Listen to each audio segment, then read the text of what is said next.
Hello, everyone. Happy Tuesday. We can hear Marcus. Yeah. Yeah, happy Tuesday.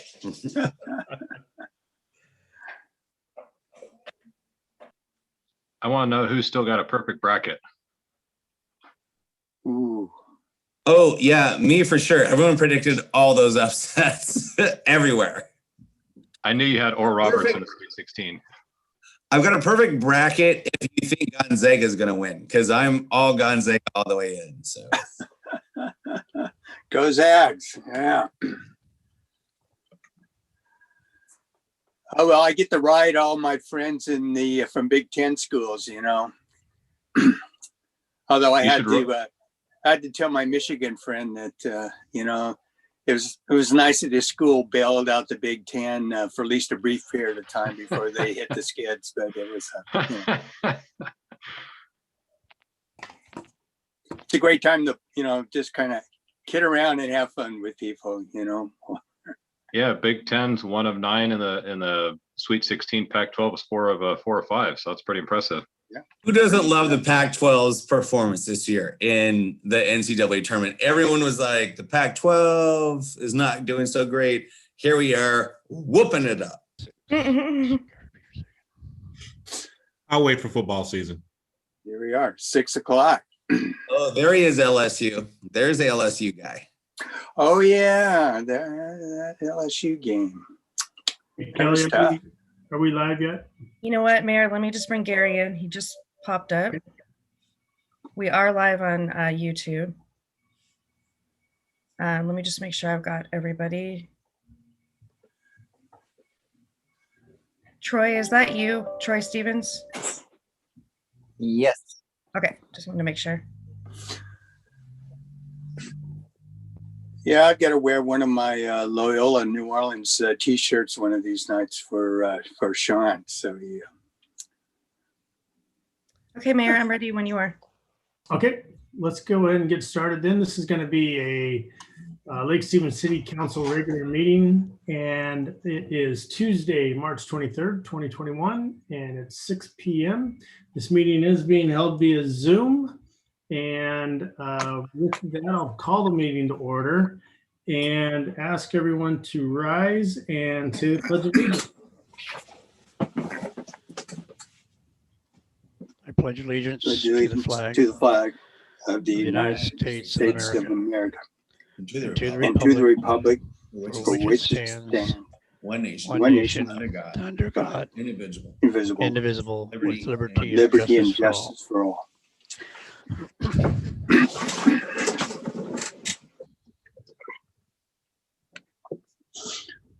It's always fun to do that and look at the screens and see who needs to get rid of their COVID-10. I'm one of them. Okay, so with that, let's have a roll call. City Clerk. Councilmember Daughtry, Here.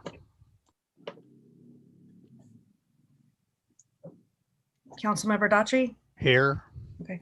Councilmember Peter Shagan, Present. Councilmember Frederick, Here. Councilmember Dickinson,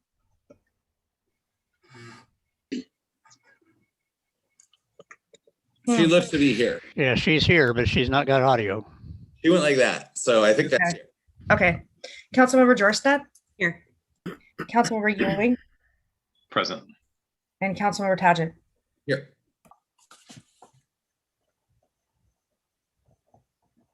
Okay, so we have everybody married. Can we figure out how to fix your, maybe call in? Troy, can you give Mary a call and maybe have her check her audio settings? Please.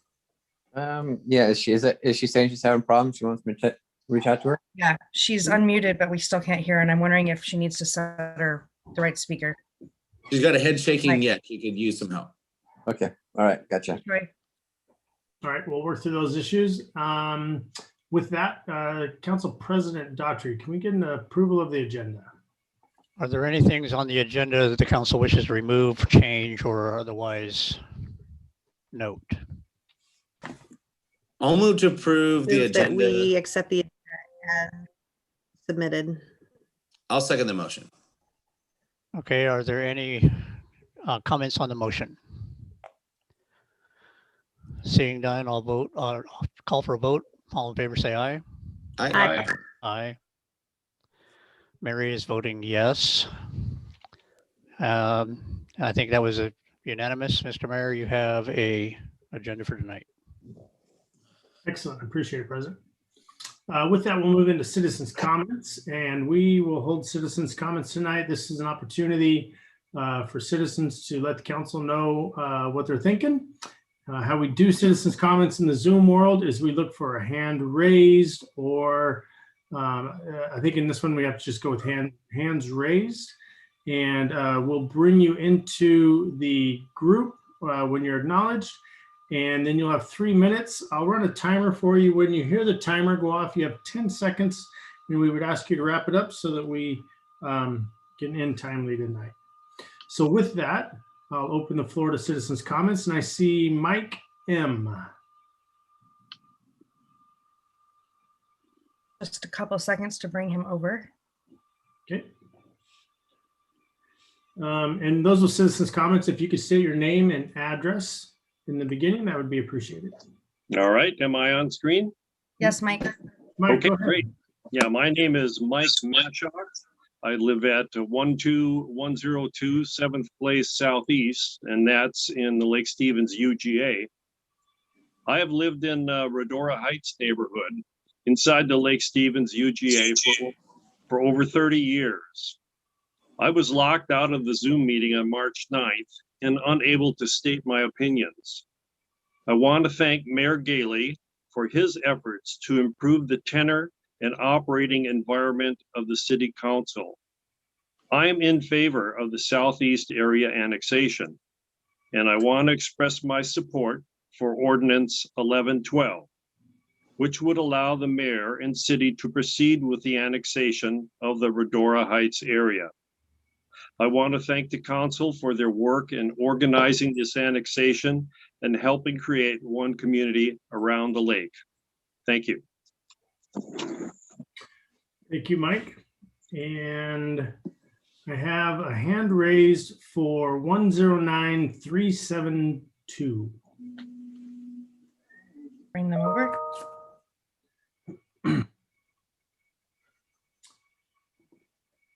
Okay, 109372, you are in the room. If you could say your name and address, please, and go ahead. I'm not sure if that's me, but this is Sue Fernall. Can you hear me? We got you, Sue. Go ahead. Okay, I have 1.5 things. The half thing is I listened to the March 9th City Council and had my hand up for over 15 minutes and I was never called. So that is a statement only. My other concern, not concern, but I'd like the mayor and council to relook at ordinance 1089 on the political signs. It was voted on last year after much discussion 2 years ago. I believe it was a good ordinance, but I recall last November, and I wasn't able to get my notes together, that the signs had creeped up to 5x5. It seems that these banners that are used for endorsements in the old days, because I'm old, they would go across the banner. Now they are put on 4 sides, which increase the square footage of 16 to 25. If that is your liking, then I ask you to amend ordinance 1089. If that was not meant, then I ask you to enforce ordinance 1089 as we come up to the summer and fall election. Thank you.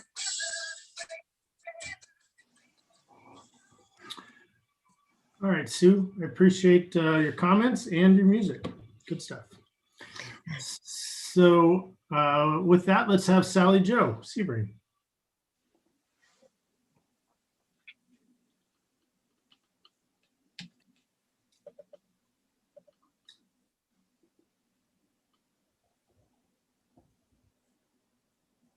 Sally Jo. Great. Sally Jo Sebring, 1023 99th Avenue Southeast, Lake Stevens. I am addressing the Southeast interlocal annexation. From reading the agenda tonight, or the staff report, in the second paragraph, it says, after reflection and legal counsel review, the city council determined that it would like to reconsider its position and discuss approving the ILA. So I I'm not aware of what, I don't see that it was on the agenda last week for the workshop. So I don't know if it came up then, but I don't know how in the Open Meetings Act that the city council could determine anything outside of an open meeting. So if it was done by email, I think that would be, you know, if that determination was made by email, I think that would probably go against the open meetings law. I know you didn't make the actual decision, but there was a lot of coordination, it sounds like. And maybe I'm wrong. Maybe you guys talked about it last week at the workshop and it just wasn't on the agenda, but otherwise I would question whether that's even appropriate. So thank you. Thank you, Sally Jo. And I have Bart Pierce and Patricia Anderson.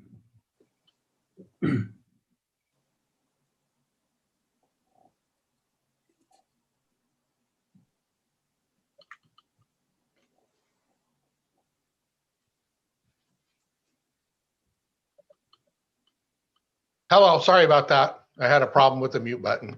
Okay, go ahead. My name is Bart Pierce and I live at 608 123rd Avenue Southeast.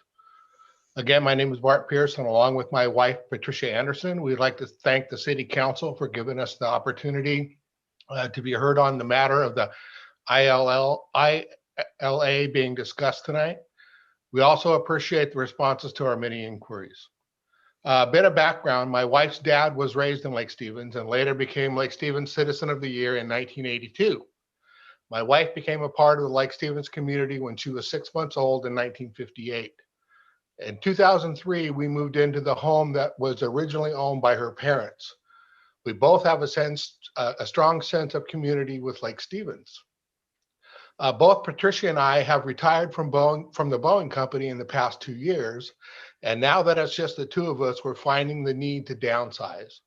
Our original plans were to perform minor repairs to our house, sell our Lake Stevens property. Our goal is to relocate to a warmer, drier climate in our retirement years. We completed some of the upgrades prior to the outbreak of the pandemic, but then had to stop.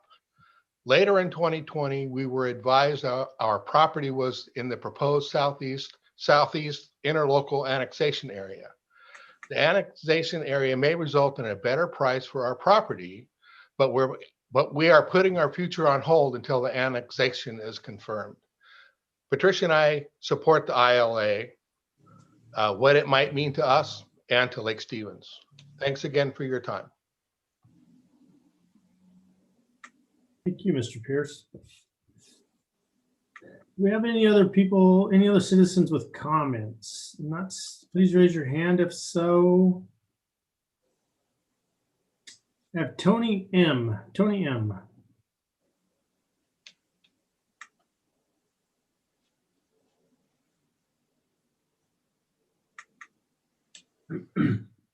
Tony, go ahead and, there you go, Tony. Go ahead and begin. Can you hear me now? I can hear you. Excellent. Yeah, for like Bart and Patty, I'd also like to thank all of you, councilman and mayor, for all your hard work, everything you do for the city of Lake Stevens. I would also like to echo what Bart and Patty said. I've also raised my children here on 7th Place Southeast, 12031 7th Place Southeast, to be precise. All three of my children have expressed a desire to possibly raise their children here, but there's no homes to purchase. And I think this annexation is an opportunity for Lake Stevens to gain a deal of homes that would be available for people that want to live here and raise their kids here. Another thing I'd like to mention, we raised our kids here. They were able to somehow go to the Lake Stevens School District, but in the early years, but when it came to high school, for some reason, the variance was unavailable, and all of a sudden now they had to switch. All three of them had to switch to a different school district, to Snohomish, because we're in unincorporated Snohomish County, and they wanted to go to Lake Stevens. And anyway, it was a pretty big deal for all three kids. So I would just like to voice me and my family's support for the annexation. I think it would do many good things for Lake Stevens. Faster police time. The people in this zone could send their kids to the school that they want to send them to. And again, I just want to thank you all very, very much for your hard work, and keep it up. All right, Tony, thank you for your comments. And I have Janice with her hand up. Well, Janice is coming in. If there's anybody else who would like to make comments, please raise your hand. Janice, you're in the room. I am, thank you, and I appreciate the opportunity. To Mr. Pierce's comment a couple moments ago, I would simply say that there are a lot of us in this community that have been here for a long time, that have legacy here.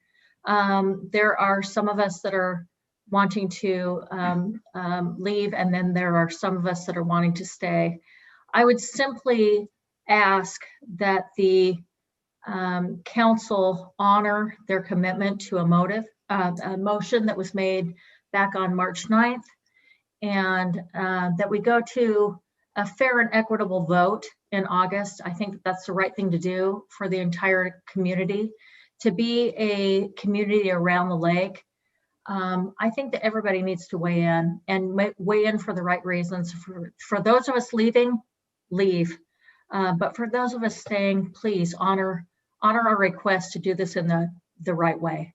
I will end my comments now and appreciate your time and listening to my plea this evening. Thank you. Thank you, Janice. I have Sean Benison.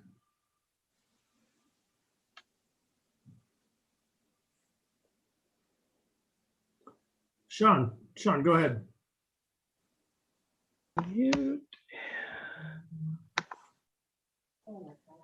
See, my name is Scott Benison. Actually, it's my wife and I are together. My name is Scott Benison. I'm at 12121 7th Place Southeast. I'm in the urban growth area there. I've lived in Lake Stevens since 2003, almost 18 years this July. I appreciate each of the city council members who responded to my questions and countless hours of talking on the phone. I really appreciate that. You've truly been accessible. I'm very grateful to the city and county staff that have worked for many months to prepare the annexation. I am especially impressed with the staff report prepared for tonight's meeting by Russ and David. I want to emphasize just a few things that I saw in that from section number 6. Community identity. We all share the lake. My daughter water skis on that lake, and I have pretty much for all of my adult life. We have merged school districts. As far as boundaries, like Tony spoke about, Fire District 7, when I lived in Cathcart, that was our fire district up there, which my dad was a volunteer. The PUD, of course, we use the water, and hopefully soon, city sewer service. They also talked about equity as far as financing and parks, roads, police, libraries, just to name a few. Desire to control future growth. I know it's been mentioned this is a hot button issue. And it didn't have to be that way had the ILA been passed on March 9th and not been delayed. And finally, annexation gives a voice to the larger community and government, city government, by allowing representation through elected officials, city boards and commissions, which you guys are a part of. The demographic makeup of our community is changing. I moved here with very small children, and now they're all adults. As we look forward to retirement, my wife and I will no longer need such a large house on acreage. However, without these annexations, my adult children will not have the opportunity to easily attain their own homes due to the lack of affordability of housing. I fully support the annexation with the R6 zone redesignation, but I also fully support the city's comprehensive plan, which allows for R812 rezone to allow for higher density to make more housing available and attainable for new families. The interlocal agreement method of annexation that, as proposed, was designed by our legislature to avoid what is happening right now, which is creating factions and pitting one neighbor or entire neighborhoods against one another. I would like to remind everybody that the city slogan is one community around the lake. And I think that's a really important thing. In conclusion, I urge you to vote unanimously to consent to authorize the mayor to sign interlocal agreement as proof that you are welcoming me and the nearly 3,500 unincorporated Snohomish County citizens of the UGA area into the city as one community. And I persuade the city council and have you guys persuade the city council to hold another public hearing if that's even necessary. I'm not sure. And if so, authorize the county executive to do the same. Thank you. Thank you, Scott. Do we have any other citizen comments? If so, please raise your hand.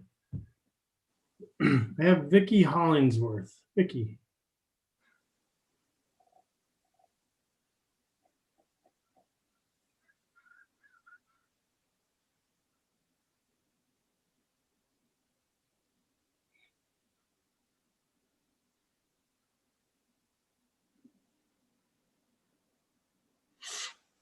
Okay, Vicky, you're in with us. Let me ask her to unmute. Vicky, go ahead and unmute and then you can begin. Hi, I wasn't going to speak tonight because I'm sure you've seen my name in all sorts of documents in your packet for tonight's meeting, but I did want to say thank you to David Leviton. He has answered many questions over the last couple of weeks that I and our neighbors have had to do with the annexation, and we are definitely in support of the ILA. And we were going to move forward with our own petition to get annexed in because we've already gotten locked into some sort of agreement and we can't walk that back. So we need to move forward with an annexation to meet our goals. And I just wanted to express my thanks to David and the council for moving forward with the annexation. And that's all. All right, thank you, Vicky. Do we have any other citizens with comments tonight? Any other comments? If so, please raise your hand. Mayor, we do have a phone number, but that is Councilmember Dickinson. So That's 3047. Yeah. Yeah, I was going to ask about that. Okay. Yep. And then the other number, we already know who that is. That was Sue. She already gave comments.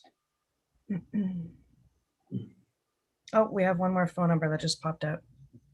Okay. Would you like me to allow them to talk? Yeah, it's difficult to do that, but sure.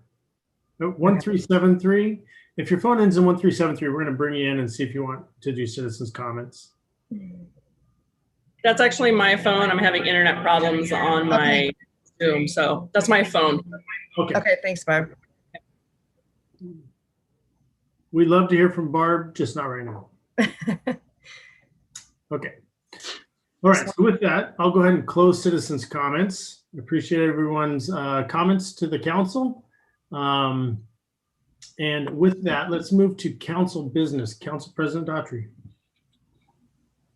Thank you, Mr. Mayor. Let's start with Angie Orstad. Thank you, Councilman Daughtry. I don't have anything this evening. Thank you. Councilmember Peter Sagan. Nothing to report tonight. Thank you. Thank you. Councilmember Ewing. Just a quick comment. Want to thank Officer Christensen. A citizen reached out to me and let me know he responded to a fraud complaint for one of our senior citizens. And the response that I got from the citizen was that you must have a mother or grandmother because of the kind and compassionate manner in which he handled the complaint. In fact, the fraudster called back while he was there and was able to help facilitate that. So I'm just grateful to our Lake Stevens Police. That's just one example of the outstanding work that goes on and often unreported to the general public. So I just wanted to make that be known tonight. Thank you. Thank you. Councilmember Tagent. Nothing much to report. I just will say last night I had the opportunity to be out by the skate park out at Caballero, and there must have been 30 out skating at the skate park, and to see the park being utilized so greatly. And I was out there. It was just a sunny, cold afternoon, evening. So many kids out there. It makes me so happy to see that our parks are being utilized so well. And it's something that was so needed in Lake Stevens. came through for such a great park for our community. I'll just say it was really neat to see people did. I posted it, but it was fun. I chatted with some of the kids. This is something that they've wanted so much. So it's a great evening. Great to see so many kids out there. I'm sure you guys have all been out there and seen how much this is being utilized.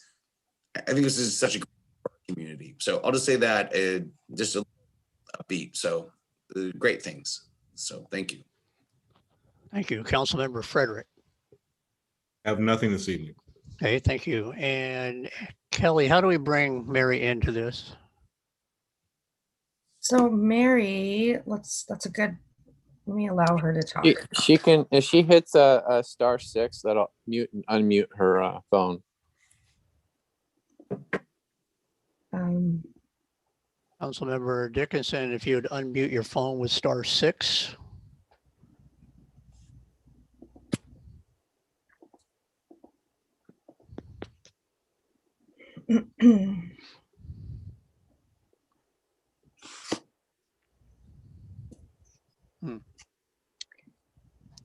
Well, while we're waiting for Councilmember Dickinson,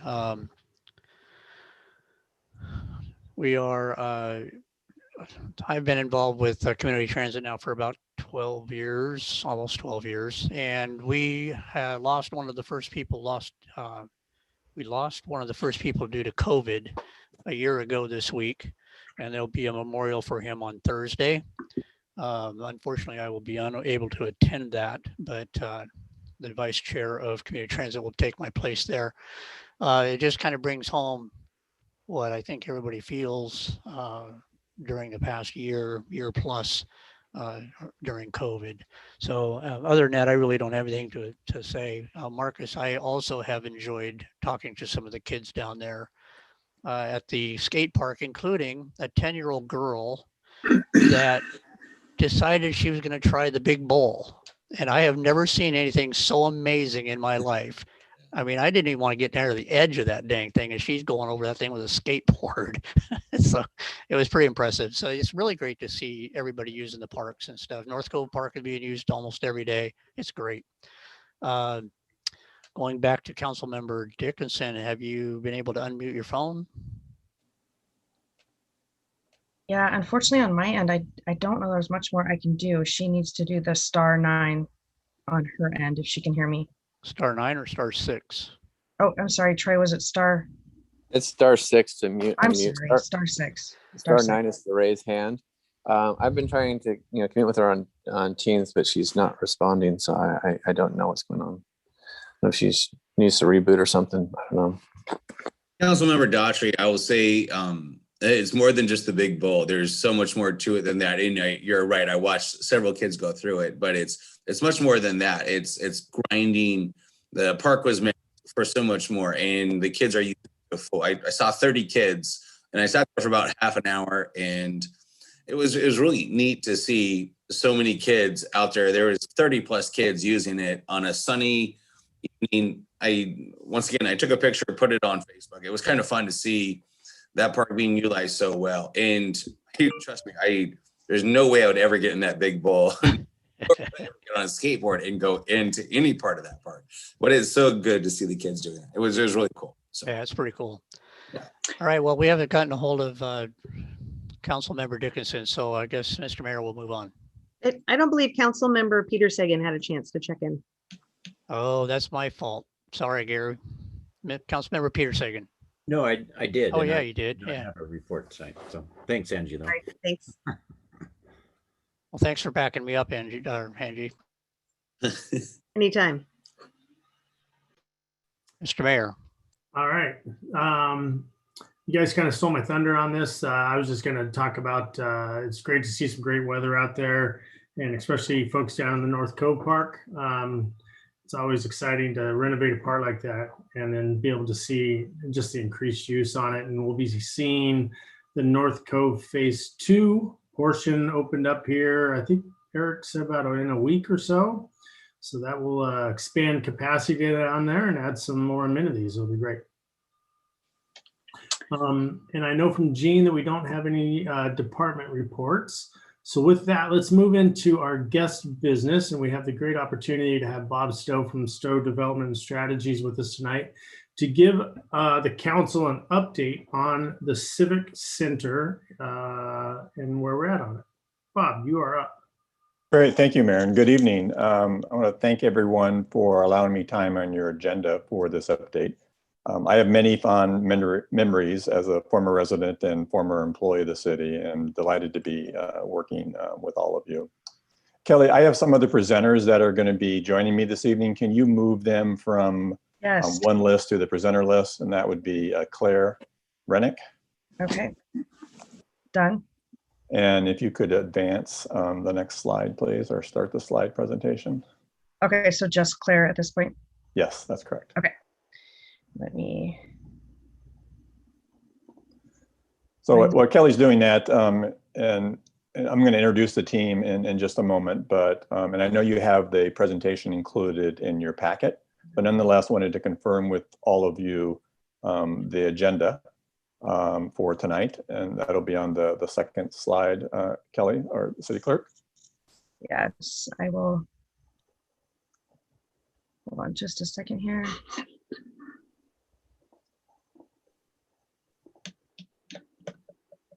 Okay. Does everybody see that okay? Great. Yes, if you just advance to the next one, please. Past agenda?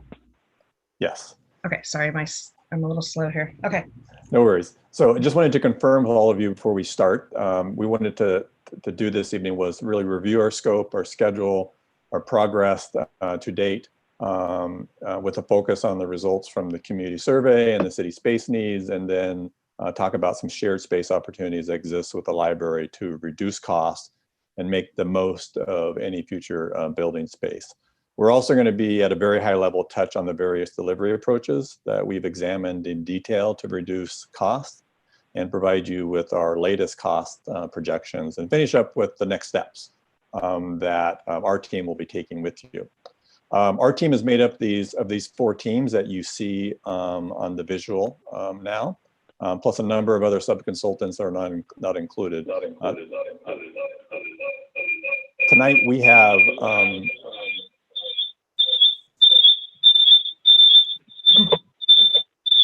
Let me see what I can do here.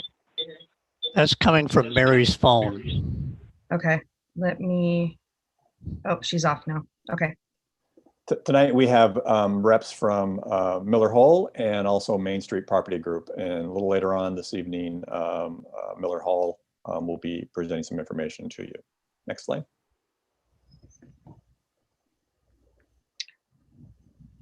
I did hit it, Bob. I think it's just slow. Sorry. No worries.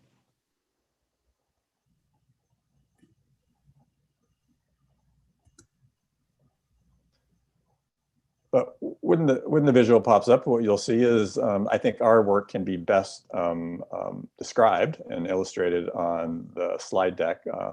Is that we includes a market analysis of the development opportunity that exists if private development were to also locate on the site with the city and the library to reduce costs and help create more activity, more placemaking opportunities that provide amenities to those who visit City Hall and the sewer district offices, as well as the library. It also includes a needs assessment for both the City Hall and the library. It includes our public-private partnership, or P3 opportunities, where we have been an evaluation of private development joining the project in some fashion, either by purchase of land that's not necessary between the library and the City Hall or the Civic Center, or development of land via a lease or space inside a facility that's not immediately needed, as well as the delivery approach to obtain the best facility at the lowest possible cost. It also includes public engagement that you're going to be hearing more about tonight. And then finally, it includes the site alternatives and the concepts that we're just a few short weeks away from preparing and being able to share with you.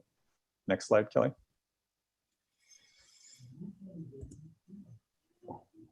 It is a bit slow tonight. It's a bit slow. Okay. It's coming. I'm not sure what is going on my end. So this next slide, again, just to keep things moving along. We started this project in August of September of last year, and we're now about 2/3 complete based on the schedule. And again, 2 weeks, April 8th is the date that has been selected, that we'll be presenting the 3 concept alternatives to you and to all the agencies. And if that slide pops up, Kelly, we could probably just advance past that. It simply describes it visually what I just stated. Okay. Are you guys seeing the project schedule right now? There we go. There it is. So you'll see the marker, the bar with today. That represents the meeting that we're at tonight. The star with the green box represented a similar presentation that was provided to Snow Isle's leadership. And you see and maybe the next slide, as you see moving forward, our focus is on finishing up the preliminary concepts, the 3 alternatives, leading then to a preferred alternative by the agencies. And again, the schedule indicates that we'll be able to present that to you in a couple weeks. You'll have basically the month of April to review, discuss, and work with us as we refine the preferred alternative, leading to finishing up our work, at least this phase of the work at the end of May, first or second week in June.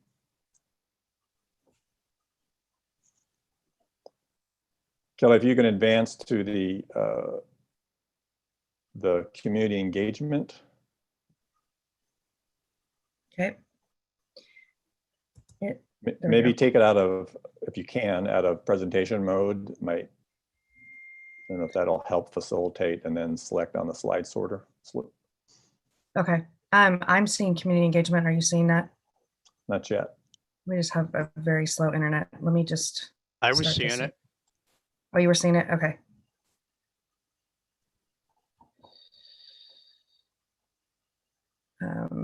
I'm sorry, hold on. So while Kelly's looking for that, I'll describe for those of you who have the packet, our progress to date has included many elements, including we've completed the preliminary market analysis, the demographic analysis. I indicated the library space needs. And in the packet included some items that were in red, and those we're going to be describing this evening. That includes the City Hall space needs, the preliminary cost estimates, delivery options, and the public engagement that's occurred to date. And now we're at the community engagement slide. Thank you very much. And so I'm going to turn the presentation over to Claire, and she's going to walk us through the community engagement that's occurred to date. Thank you, Bob. So an important element of this project is community engagement. We have 2 joint library and city public engagement efforts as part of our work. In addition, the library has facilitated community engagement efforts focused on the new library. Tonight, I'm going to focus on the joint efforts. Next slide. So the first event from December of last year was an online public survey that was intended to serve as early outreach to publicize the project to the community of Lake Stevens, as well as serve as a fact-finding effort for the design team to understand the priorities and opinions of Lake Stevens. The findings of the survey help frame the development of the space needs and our work on the concept alternatives. Next slide. We've shared the whole report with the city and the library back in January of this year, but I'll review some of the high-level findings with you all tonight. We had really great turnout to this survey with over 400 public responses. First, what we found was significant support of this project. 70% of respondents support the project and the creation of a new civic campus. Only 11% opposed, and 19% indicated that they were unsure or needed more information. Next slide. Concerns behind the project were identified in the open comments. These concerns included the new site location, issues related to transportation, including adequate parking and site access, and also a concern with budget, the P3 delivery method, and the past library bond measures. Next slide. We asked survey respondents how often they visit the agencies that will comprise the new centralized civic center. a little less than 30% of respondents indicated that they visit the city and permit center during a typical year. Less than 20% of the public indicated that they visit the sewer district in person during a typical year. And conversely, over 90% indicated that they visit the library at least once a year, with 80% indicating that they visit many times a month or many times a year. Next slide. Of those that do visit the city and permit center and or sewer district, between 80 and 90% of these trips are fairly brief, between 0 and 15 minutes. We also asked the city council, we also asked about city council attendance. 71% indicated that they do not attend city council meetings in person during a typical year, and only 10% indicated that they do attend 3 or more council meetings during a typical year. Of course, these numbers don't really contemplate the number of people who stream or watch pre-recorded videos online of council presentations. We also asked how most people would travel to the new Civic Center on Marketplace and 99th. And while most people would drive personal vehicles, a good number, 40% of trips would also be completed through other modes of transportation, like ride shares, carpools, walking, and biking. Next slide. It's coming. No worries. I can start talking about it before it comes up. So free meeting space available to the public is a cornerstone service of the library, but we were also interested in gauging the potential of rentable office space in this project or event space. There is some interest in rentable meeting space and some interest in paying a fee for this space. A few comments in the open-ended comment section regarding meeting space and rentable space are located here. What we found was there's a lot of interest in both indoor and outdoor covered meeting space. Most people indicated that they would use meeting space for primarily events of around 25 people or less, some up to 60 people, and most events would occur in weekends or evenings, in other words, non-business hours, although about 15% of survey respondents did indicate that they would use meeting space for business purposes during business hours. Next slide. My apologies. I don't know what happened. No there. worries. Okay. So we received hundreds of individual public comments, and these are a few that we felt were representative of the whole. In the open-ended comment section, several themes emerged, including concerns regarding the project responding to the needs of a growing community, specifically a growing population with young families, availability of meeting space, adequate space for a new library, costs, affordability and funding, location, and issues related to traffic and parking. Respondents mentioned the library the most in the additional comments, 32% of these comments to be specific, 8% of the comments related to City Hall and 4% to the sewer district. Generally, comments that mentioned the library were supportive of the new project. Next slide. So that was the first public engagement effort. The second virtual effort is upcoming. We will present the 3 project site plan alternatives to the community for comment and hopefully demonstrate to the public that we've incorporated input gathered from the first survey. The presentation will be available for viewing online in conjunction with the second survey that will be posted on the city's website. Public responses will be collected, summarized, and provided to the city and library. Next slide. The other arm of our work is the space needs assessments. So prior to our team producing design alternatives for the new Civic Center in Lake Stevens, we first have to establish the space needs, or in other words, the building area required.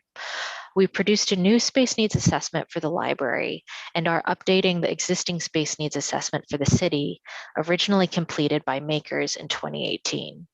Updates to the city's space needs program include taking out the police department, adding in the sewer district, and reviewing the report for any recommendations of changes. Next slide. So what you see on the left is the 2018 space needs recommendation by makers, and on the right is the updated 2021 recommendation. With the removal of the police department and the addition of the sewer district, we were able to reduce the total building area pretty significantly. Additionally, we observed that Makers is using a grossing factor of 1.5, and we recommend using a grossing factor of 1.35 based off of municipal projects and office projects that we've completed recently. In the next slide, I'll explain this logic a little bit more. So, program area is identified as space required for a specific function, like an office room, a conference room, a break room. And the grossing factor is used to determine the total building area required by multiplying the program area by a factor. The factor primarily captures the area for interior walls or circulation. So the factor, like I said, that Makers used was 1.5, and we believe and recommend that we can reduce this to 1.35 successfully, which results in a reduction of total building area. Next. So in addition to the building circulation reduction, we identified a few other ways we think we can reduce building size and thus costs. Currently, about 10% of the building square footage for the city is allocated to file storage. Future file storage may be reduced for on-site needs by locating storage to an off-site facility. Also, there's potential to reduce space further by sharing identified programs with the library, which I'll talk about on the next slide. We've reviewed a few different scenarios with the city and the library and believe we can share at a minimum the lobby and entry vestibule, kitchen facilities, and for large multi-use meeting spaces, the staff break room spaces, and potentially small meeting rooms. These scenarios will be reflected in the concept alternatives that we are currently developing and will present in the next couple weeks. Thank you. Thank you, Claire. City Clerk, could you advance to slide 23? And if nothing else, we hope that this is a good test for you to see if you can remember what we said when our slide actually pops up. But what I want to discuss with you now is the delivery options. I'll wait just a moment for that to come up. Slide 23 when it gets there. Sure, I see it, but it might take a minute. So we spent considerable amount of time looking at the various delivery options, and we prepared a draft and comprehensive analysis of the various delivery options that are available for each agency. We did this because we know the traditional methods that are utilized by public agencies are not always the best for vertical construction. The traditional method, as you all know, of design, bid, build is well known and it's well used, but it's also a delivery method that is known to give rise to adversarial relationships among and between the public agencies and the contractor that results in financial change orders that increase project cost. We compared the other methods to more closely mirror how the private sector would deliver such a facility, taking advantage of savings that can be created from collaboration between the owner, the designer, and the contractor, and the efficiencies of decisions to arrive at what we believe can produce a superior facility and for less cost. We examined the design build, progressive design build, and GCCM method that are available to both the city and the library under the state's alternative public works contracting procedures.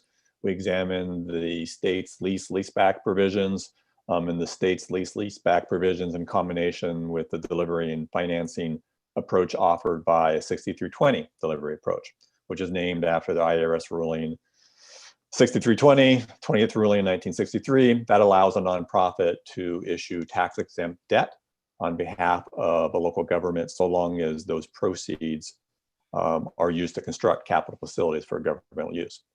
So in that typical 6320 delivery approach, the nonprofit entity enters into a lease and a development agreement with the public agency under which that nonprofit then is contractually obligated to deliver the completed project to the agency on time and within budget.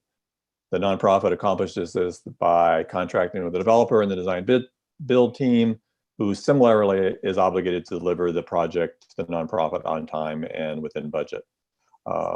Facilities financed through tax-exempt bonds, as I mentioned, that are issued by the nonprofit. The security for the financing is initially the developer's contractual obligation to deliver the project. And after the successful project completion, the public agency's agreement to make the lease payments on the completed project. And under that model, the nonprofit issues the full amount of the bonds up front, including the bond interest occurring during construction.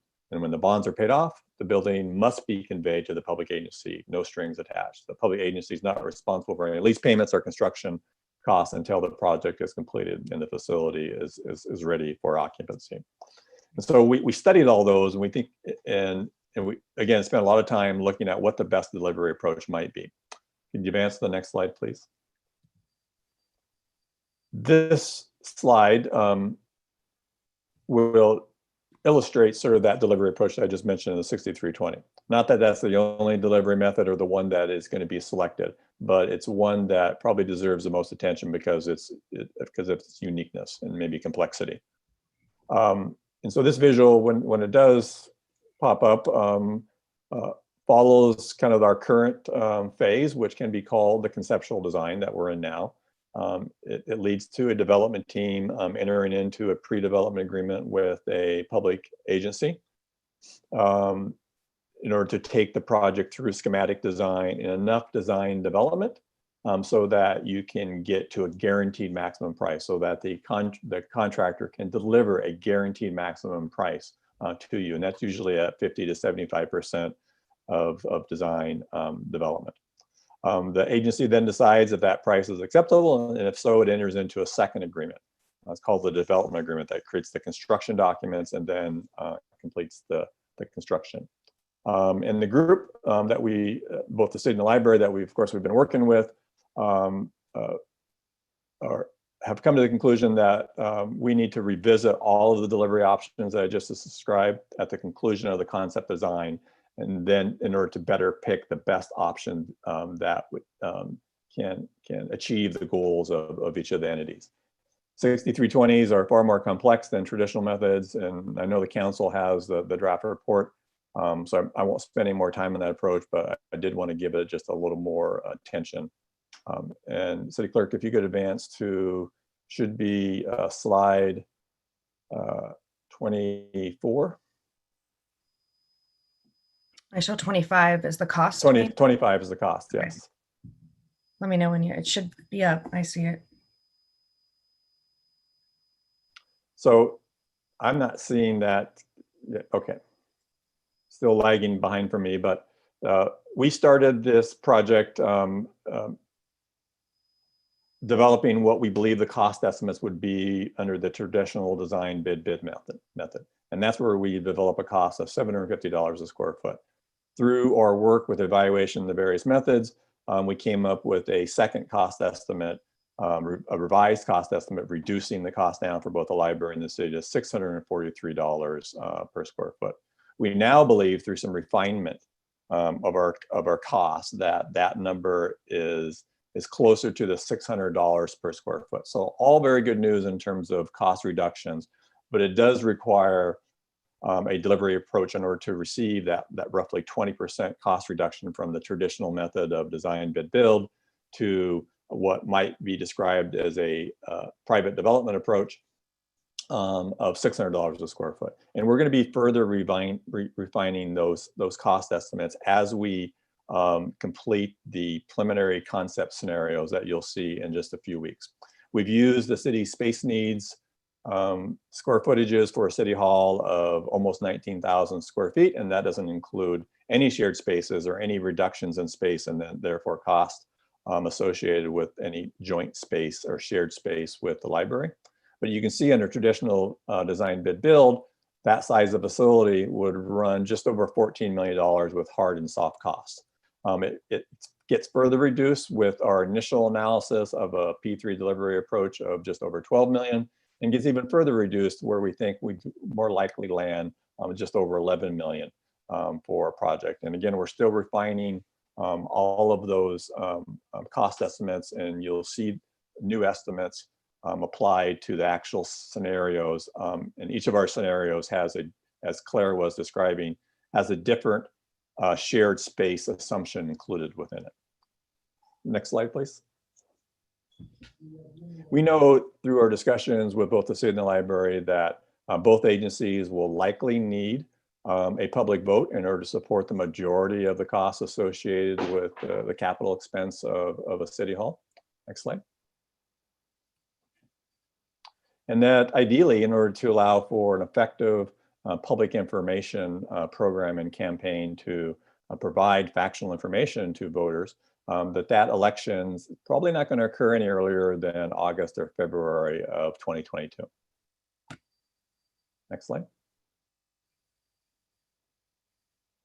And so our next steps are the following. Last week of March is when we're scheduled again to complete those preliminary concept alternatives. And so just a few weeks away. We've talked about scheduling another meeting on April 8th, a joint presentation presenting those concept alternatives to the public as well as to the library and then the city and the sewer district on April 8th. That then also kicks off our second public engagement event in which a recording of that meeting, that April 8th meeting, would be online, as well as the concepts and then gathering additional information from the public. That then leads the entire month of April based on our schedule in order for the preferred concept alternative to be selected by both the library, the city, and sewer district. Last week of May, we're scheduled to finalize the preliminary reports and the estimates, along with the conceptual utility plan and environmental review, and then leading to the preferred concept alternative, as I described earlier during the last week of May. And then our last presentation would be anticipated within the second week of June. And that finishes our presentation, Mayor, and Council will be glad to answer any questions that you would have tonight.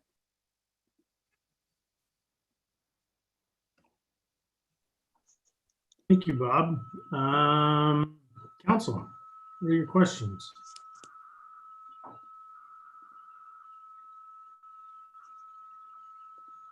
Hey, just Bob, quick question. Excellent presentation. Appreciate the graphics and the information is very thorough and concise.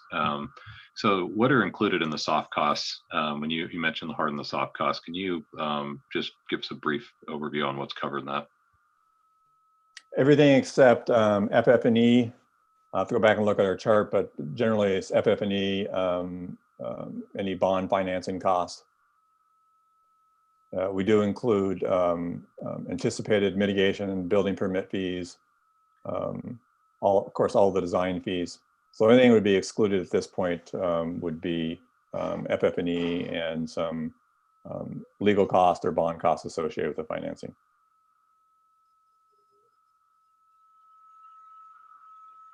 Mary? No.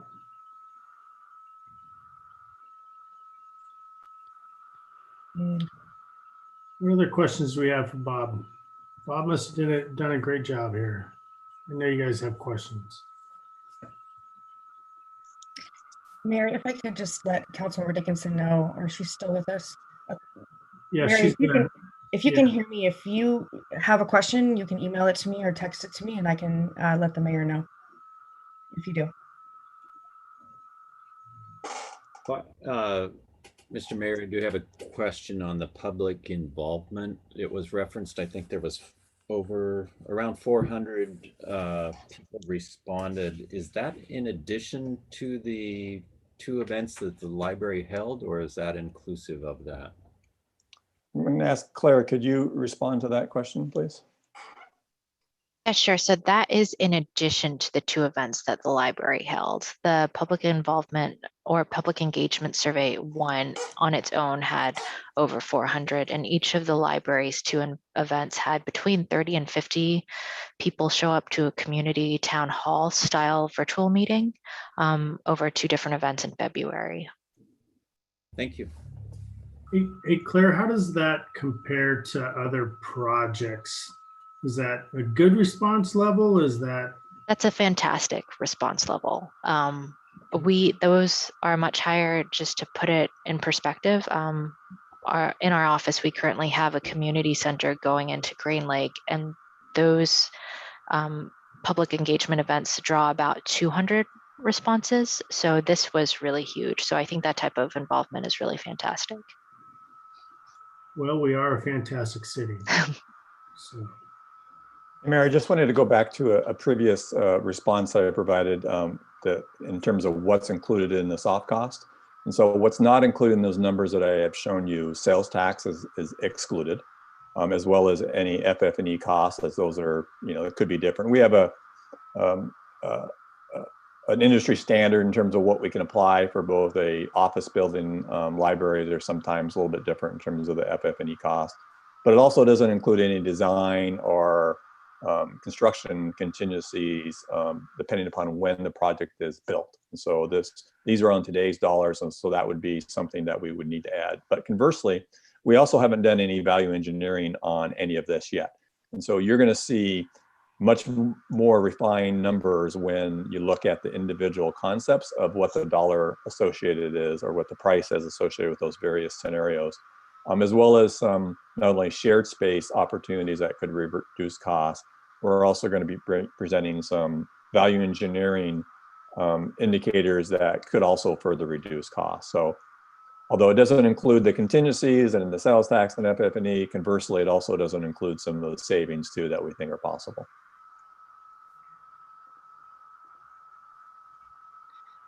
Mayor, can I read a quick statement from Councilmember Dickinson? You may. He says, just a huge thank you to Bob Stowe. So much of this effort is ahead of the curve from 2017 and 2018 library campaigns. And that's her comment. All right. That's surprising that Mary would talk about the library. All right. Do we have anything else for Bob and his team? Councilmember Frederick has his hand up. Oh, Sean, go ahead. Yes, first, Bob and Claire, thank you for the wonderful presentation. Very informative. Bob, you mentioned the cost not included, and I'm kind of wondering, is there, we talk about the revised P3 cost getting down to about $600 per square foot. However, there are both potential costs and potential savings that are not factored into that dollar value. Is there any way to accurately predict what the total cost will ultimately be for the project? Certainly, with sales tax is an easy prediction. It's 10%. We can apply that to our cost. When you receive the preliminary concepts, we will do the best that we can to project the sort of the full cost that you might experience on the project. That would include sales tax, FF&E, and we can even escalate some of the contingencies depending upon when the facility might be built, as well as conversely, what are some of the savings if you chose to pursue those savings through shared space or through different value engineering that could be done. Maybe it's a different finish on the building that could reduce costs. There's a number of different options we can look at, but we can certainly present to you a full cost approach in terms of if you were to build a facility in a relatively short period of time. And then again, also add some reasonable cost escalators in terms of if this doesn't get built for 2 years or 3 years or 4 years. Absolutely, completely understand, and thank you for the clarification. You're welcome. Bob, could you address, and you're probably familiar with this being your involvement in Lake Stevens, but much of the infrastructure is already on this property. I guess, is it your feeling there has to be some retrofit or kind of a complete overhaul, or can we utilize a good majority of that infrastructure that's already in place? We're planning on using a lot of that. We know that the stormwater detention facility is something that is at least of an interest to keep, and we believe the value of that is significant, more so than the value of the land. And so rather than trying to locate away from that or relocating that stormwater detention, we think it's best to be kept in place and utilize that. And so we've taken that into account when we've looked at what our hard and soft costs are in terms of what is the infrastructure that exists there today, but at the same time trying to allow for some contingency at this level, this planning level. Okay, great, thank you. Claire, I'm not sure if you have more information about the stormwater detention facility than that, or if you want to share anything more? No, I think that was a good summary. That is the main item on site that we are trying to prioritize. And I think costs for this project will, in terms of site utilities, will be a bit lower thanks to the in-road connections made to the site. So we're doing our best to utilize what is already present. The only thing that I would add is there potentially may be an addition of stormwater management required just for the additional size of the library and city hall, but we will definitely be efficient in using what is existing.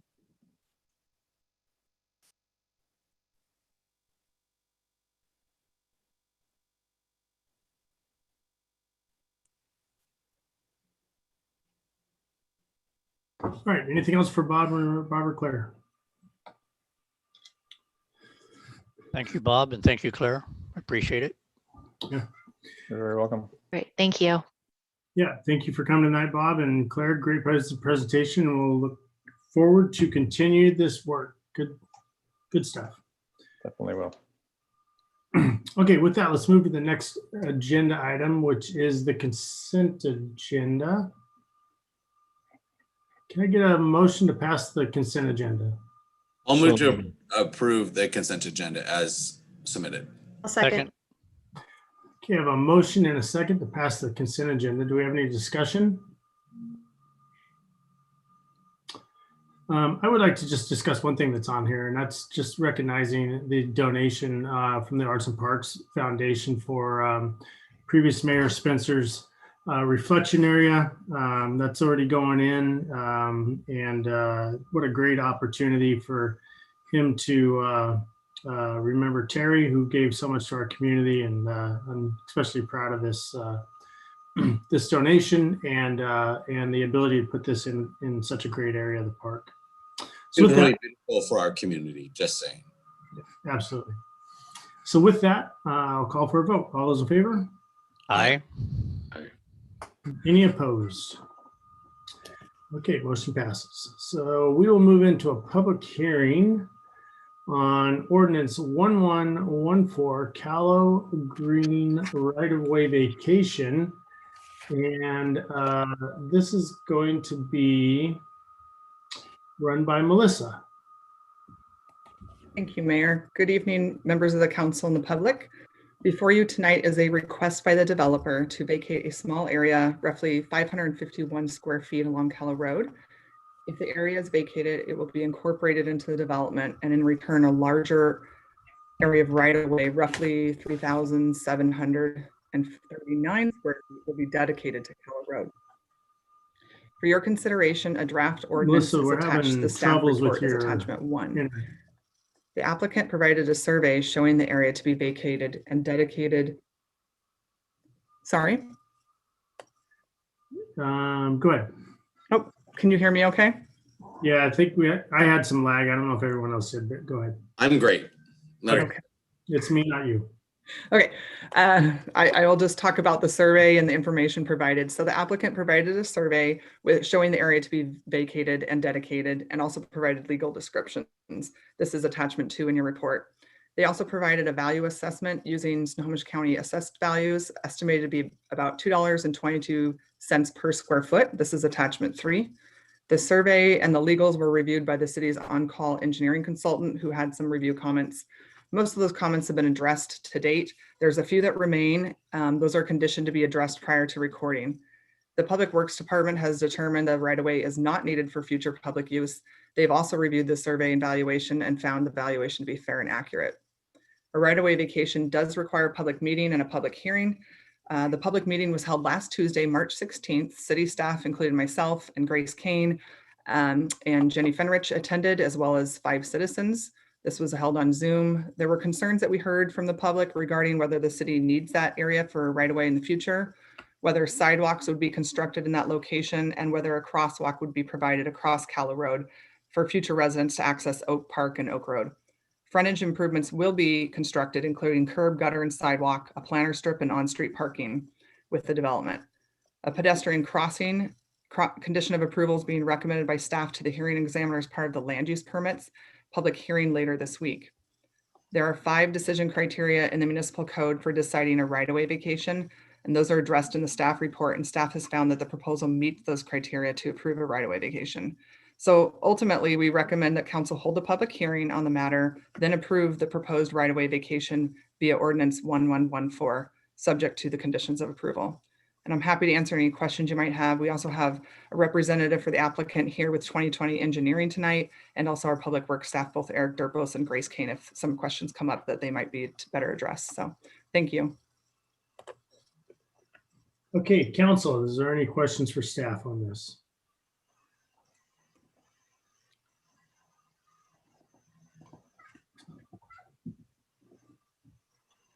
No questions for staff?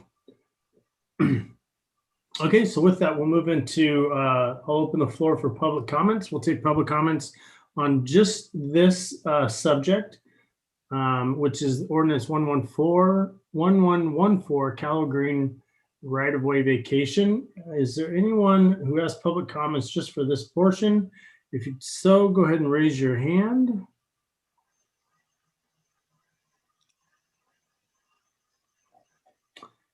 One more call for public comments on this ordinance.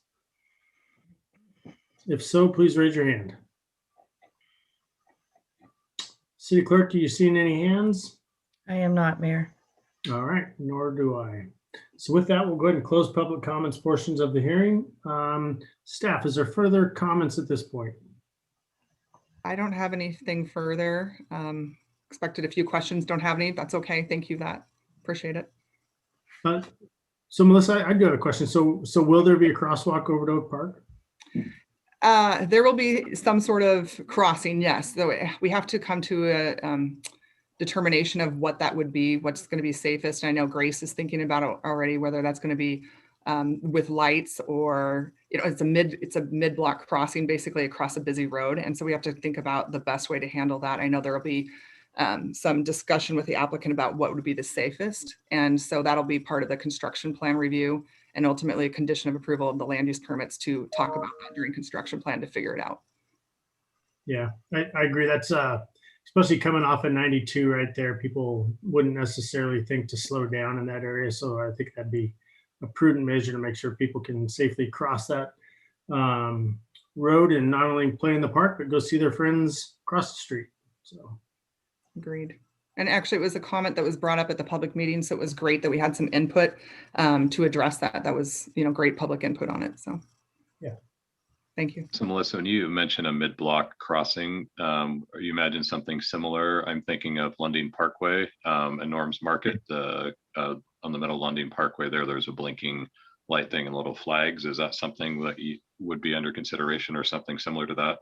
I think it's definitely something that we've discussed, and this is where I could either ask Grace or Eric if they have some other input on it in terms of what's safest. I know there was also a discussion about maybe some raised or some curb that kind of slows down folks, or whether it would be raised bump. There's a number of factors. Grace, did you want to add anything to that?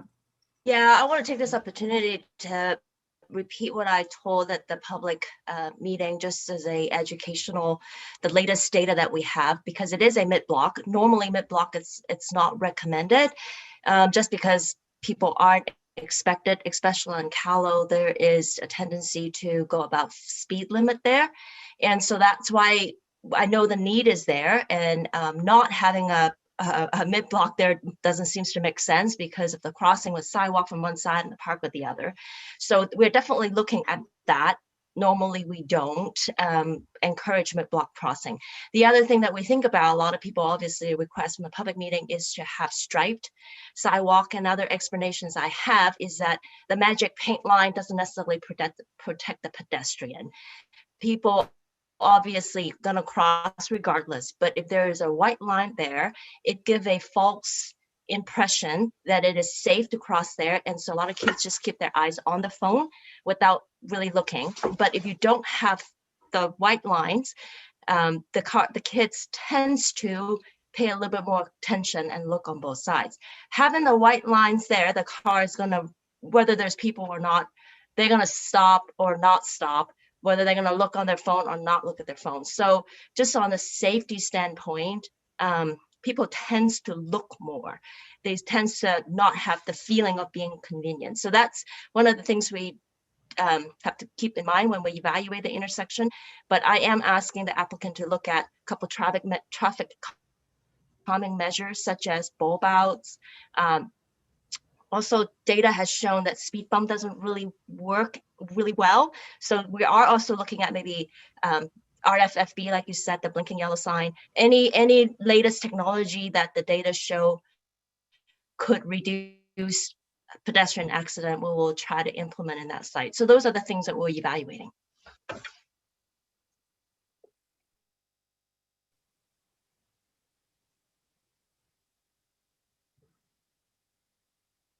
Mayor, you're muted. Thanks, Grace. So I like the idea of traffic calming in there, especially as people come off of 92. They need to realize they're in the city and not on a highway anymore. So, okay. Any other questions for staff on this? Okay, we'll run into a discussion deliberation by the city council. Is there any discussion deliberation by council members on this subject?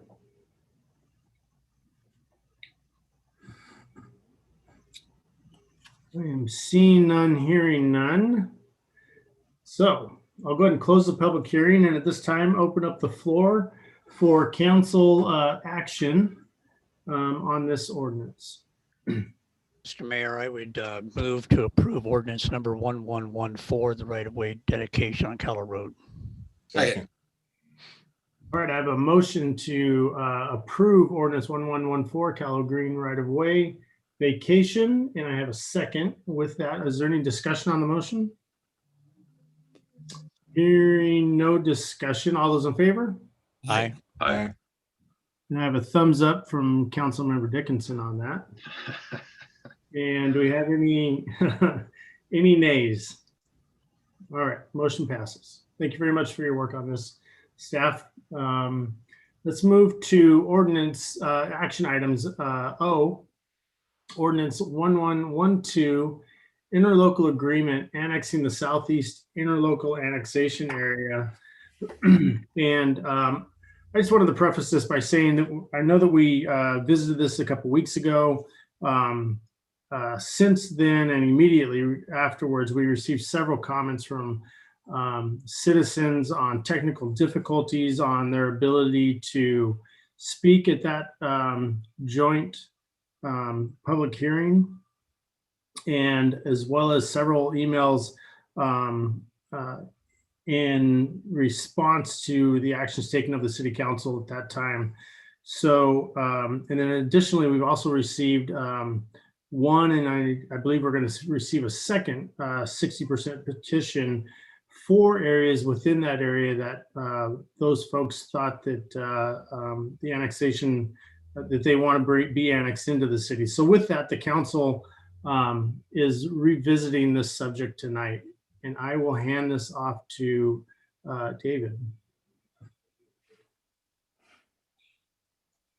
Mayor, I'm actually going to start the conversation tonight. This is Russ, the Community Development Director for the audience. As the mayor mentioned, a couple of weeks ago, we did present to the City Council this interlocal annexation agreement. This had been a project that the city staff, county staff, and sewer district had been working on for a number of months.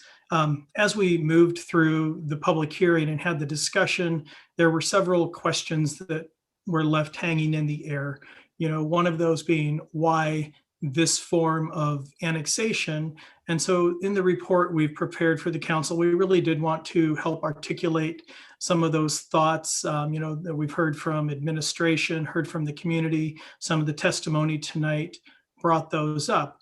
But some of the really big things are, number one, under the Growth Management Act, we believe that there's a requirement to do annexations. We've provided some documentation in the staff report from Municipal Research Services, from other sources, the Puget Sound Regional Council, that definitely show that yes, local governments, i.e. cities, are the logical providers of urban services. The city has worked diligently with the county as a partner over the years to adopt an annexation strategy, which is one of the principles of the countywide planning policies, as well as one of the goals and annexation planning efforts with Snohomish County tomorrow. So the city has been a good partner working with the county. When we get to the whys, well, lots of cities have been asking for annexation reforms for a number of years to our state legislature. In the 2020 session, the state legislature provided that new tool, specifically looking at urban growth areas that are highly built out, that the urban growth area depends on that core city for things like transportation, might have other infrastructure that it affects, such as Lake Stevens with stormwater, lake management. So this annexation area is a great example of the reason that the legislature provided that. What else does it do? Well, some of the literature references provided show that the city, again, acts as the core area for these other areas. There are common cultures, there is a common identity, and it's also a matter of equity for use of common resources. So for lots of the reasons identified in the staff report, I think they help articulate some of the responses to some of the questions that couldn't be directly answered at the last meeting. So with that, staff has brought back a recommendation that the council revisit this action. And part of that, as we mentioned, comes down to legal review, that there's not a mechanism for the city to call for this vote under this legislation. So it's probably not even appropriate. So again, bringing this back to the council for further discussion. I'd love to hand it off to Dave if you wanted to provide any additional comments past that. Dave and myself are available for questions from the council and mayor. Rusty, I'll just add a couple of things. Obviously, as you see in the packet and as you've continued to receive over the last few days, we have gotten a number of public comments on this. And so we've tried to be very transparent with the process. I've spent a good amount of time of responding to individuals, both in support and in opposition to the annexation. And that's what we strive to do within the planning department. I wanted to just respond to one of the public comments that was provided during the general public comments, just to clarify that this annexation actually won't have any impact on the school district boundaries. Areas that are currently within the boundaries of the Snohomish School District will remain within the boundaries of the Snohomish School District. They would not be transferred into the Lake Stevens School District. And so other than that, I'm happy to answer any questions, but I think Russ did a great job of covering the additional information and the additional analysis that's been done over the last couple of weeks.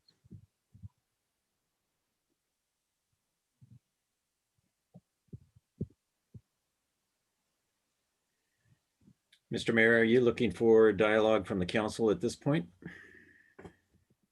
If there's going to be a discussion at this point, I would recommend, since it is an action item, a motion, and then deliberation discussion under the motion.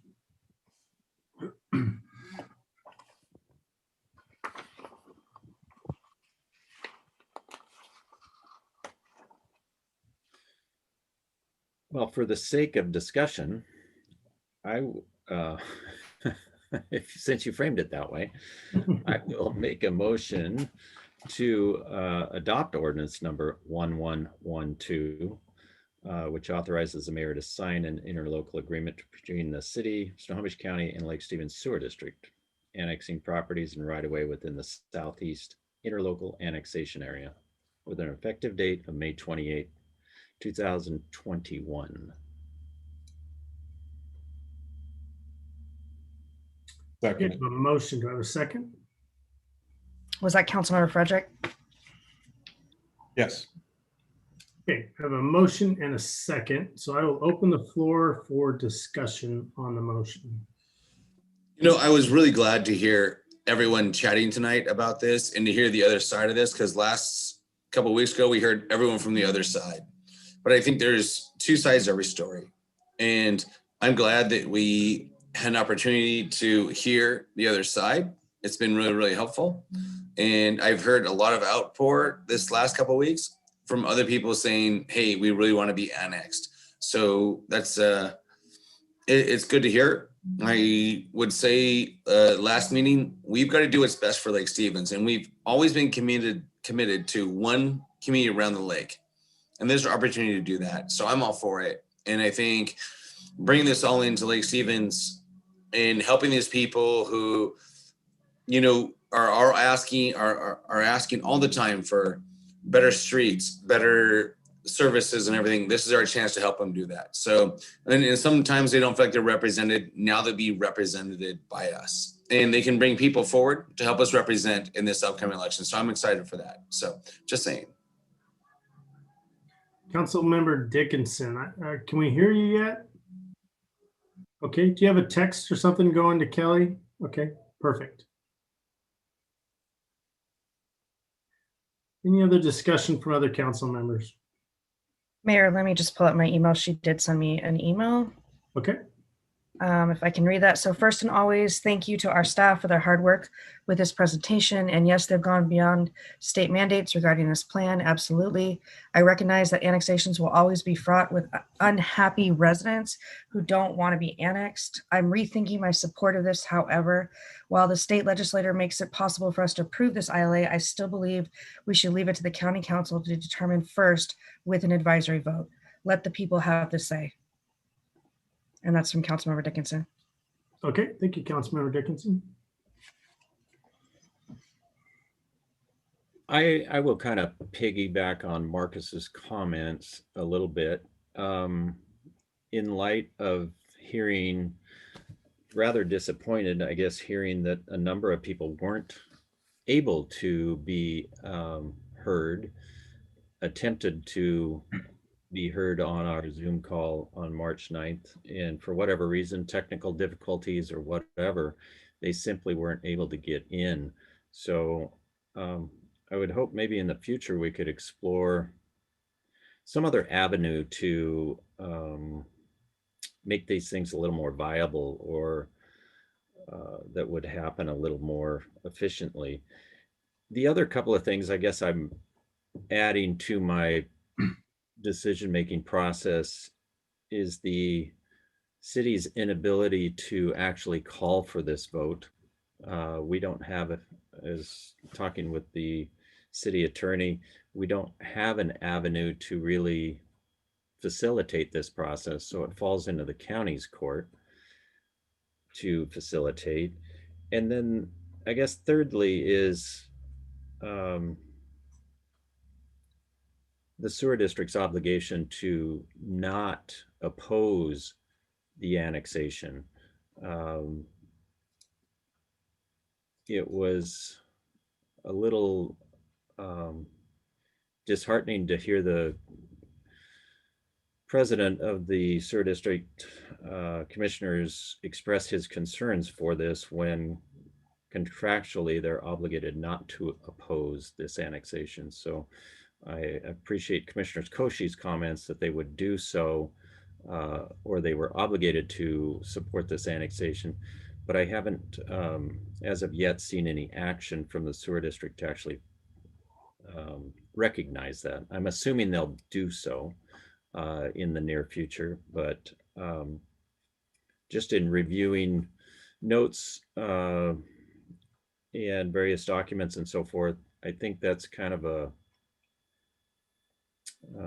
those comments made by Commissioner Lawrence and were probably not accurate. It's not right term, but probably inappropriate. So anyway, those are kind of the three things that I would like to revisit this. And those are my thoughts. So thank you. Councilmember Peter Sagan, I would agree with you on your comments. And I would say it's not the city council's desire to do something that's not wanted, but we're doing something that is good for the community as a whole. And that's where the sewer district should land on this as well, is doing something that is good for the community as a whole. And comments that are made, and when we look back at it, the sewer district, whether it's not required or not, it's a matter of doing what's right for the community and doing what's right for the citizens. And we all can look back at this and say, this is something that's good for the sewer district. And whatever comments were made by the sewer district, whether they're required to or not, this is good for them as well. This is very much a benefit for the community as well, as much as the sewer district is for the city. So I would agree with you on that. And this is a great opportunity for us to all band together, whether sewer district, the city like Stevens, and do what's right for the community. And so this is a great opportunity. We only got to hear approximately one side of the story last time. And I think there's a great opportunity for us to hear the other side. And we're trying, and we've sent this message out for a long time, to be one community around the lake. And this is our opportunity to do so. And I'm excited to do so, because this has been the mission for the last, I don't know, Councilmember Daughtry might chime in, but we've been trying to do this for 10 plus years. So I'll say that. That's it. Thanks. Councilmember Georgetown. Thank you, Mayor Gailey. I, in reviewing all of the public comment and emails we've received over the last 2 weeks, I was really struck by a few themes that have sort of helped me see this through a different lens. I was struck by how many households and individuals have sort of put things on hold, plans for the future, because they're waiting for this annexation. It was interesting to me, the number of people who said that they didn't call in, they didn't provide any public comment prior to our last meeting, because they really felt like this was moving forward, that was their sort of their feeling based on, where they stood and where their neighbors stood. And so that sort of kept people from weighing in. And that the number of people who feel like they already do live in Lake Stevens, they shop in Lake Stevens, they spend their time here, and that they deserve representation, that they deserve an opportunity to elect the officials who represent them, that they believe that they need to fully be members of Lake Stevens. And so given the amount of feedback and a few of the conversations that I had, I do feel, I feel as though we, this is the direction we need to move in, and this is the benefit. This is what's going to benefit our city. So I look forward to moving forward on a vote. I just want to echo and appreciate, Angie, your comments there, Councilmember Jorstad. That was the overwhelming majority of the feedback that I got, either through direct channels or indirect channels, was that they didn't comment, didn't weigh in, because they thought it was a done deal, and they thought there was no reason that the council would not move forward. And they were shocked and dismayed, when it didn't happen. And so I appreciate the comments of the other council members and their thoughts on this matter. I agree with Councilmember Tadgett that working for the best interest of all parties, there are going to be some people that do not appreciate the direction we go.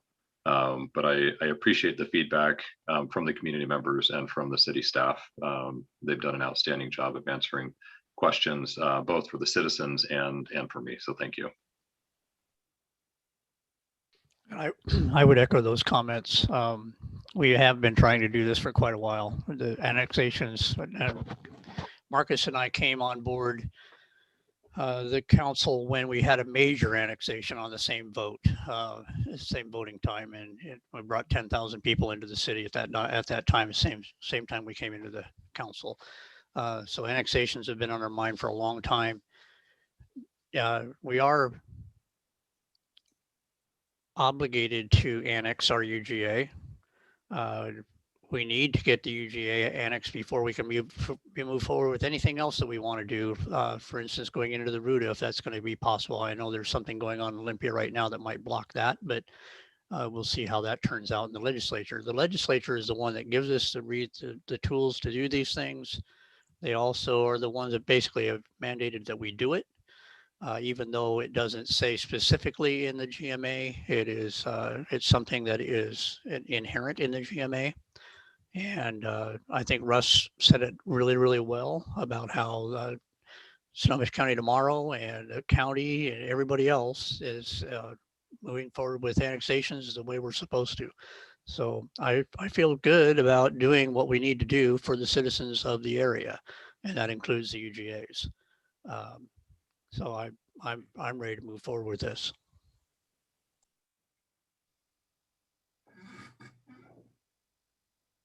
All right, any other comments? With that, I will go ahead and call for a vote then on the motion. And the motion on the floor is to adopt ordinance number 1112, authorizing the mayor to sign an interlocal agreement between the city, Snohomish County, and Lake Stevens Sewer District annexing properties and right-of-way within the southeast interlocal annexation area with an effective date of May 28, 2021. So moved. It's already been moved. We've got a motion and a second on the table. I'll second then. Yep. Great. Motion second. Okay, I'll go ahead and call for the vote. All those in favor? Aye. Aye. Aye. And any opposed? I've got a east, west, and a no hand gesture from Councilmember Dickinson. I'll take that vote from you. Okay, so with that, the motion passes. And I appreciate the council's work on this and the staff's work on this. And then we'll see where the county council goes and the sewer district goes on this issue next. Mayor Gailey, I'm sorry, for the record. So Councilmember Dickinson was a yes. She was a no. She was a no. I'm sorry. I didn't quite see. Okay. So 6-1, correct? 6-1, correct. With that, we'll move to action item P as in Paul, and that's ordinance 1116, criminalizing possession of a controlled substance without a prescription. Chief Dyer, or we have Commander Bezzizo. Nope, that'll be me. And thank you, Mayor and Council. You've read the staff report, so I'll just kind of go over briefly the issue tonight. The state has a statute that criminalizes the possession of a controlled substance. On February 25th, the state Supreme Court ruled that because the statute does not include the ability for a person to claim they did not know they possessed the drugs, that the statute was unconstitutional. The result of this is that Washington State no longer has a statute which makes the possession of a controlled substance illegal. The state legislature, by way of Senator Hobbs, has introduced a bill to fix this issue by adding the word knowingly to the statute. But at this point, it seems unlikely that the legislature will act on this for this session. So what ordinance 1116 does, it would criminalize drug possession in Lake Stevens by using the same language that the state used, but adding the word knowingly, so that the officer in any type of situation would have to prove that the person knowingly possessed the drugs. And I guess an example of this might be if someone borrowed a vehicle and there happened to be drugs in the vehicle and that person was stopped, the police department would have to prove that that person knowingly knew that they were in possession of those drugs. So just for some context, in 2021, from January through March, we had a total of 54 arrests for controlled substance violations. 19 of those people were booked, 20 of them were cited, and 15 were referred. It's important to note also that many of these were a result of investigation of other crimes. In other words, the initial contact wasn't for drug possession. It was, we were in contact with folks for other crimes, and in the process of that, found the possession of that. So this is real uncharted waters for Washington State. And so I want to basically say two things. Number one, I'm a huge believer that those folks who are experiencing drug addiction are best served through treatment. I don't think, to be honest with you, for the end user, I don't think arrests are the best way to deal with that. And the Lake Stevens Police Department is committed through a number of different ways to dealing with these issues, whether it's homelessness, whether it's mental health issues or substance abuse, to working with social agencies to try to help facilitate that help. And so while it's not ideal, there are many situations where when people are arrested, that can then lead to those interventions. With the state that we're in right now, with the law being abolished, we will no longer be able to be involved in that type of intervention. And I think the second thing, it's important for the council to know that there are people in this community who do harm to other people. And a couple of things I'll cite in this case are folks who sell harmful drugs to the end user. And with this law in case, we will no longer be able to intervene with those folks.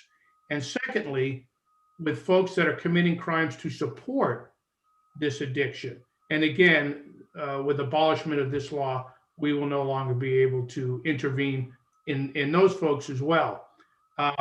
So I look forward to the council's comments and any questions, and I know that the city attorney is also available for questions as well.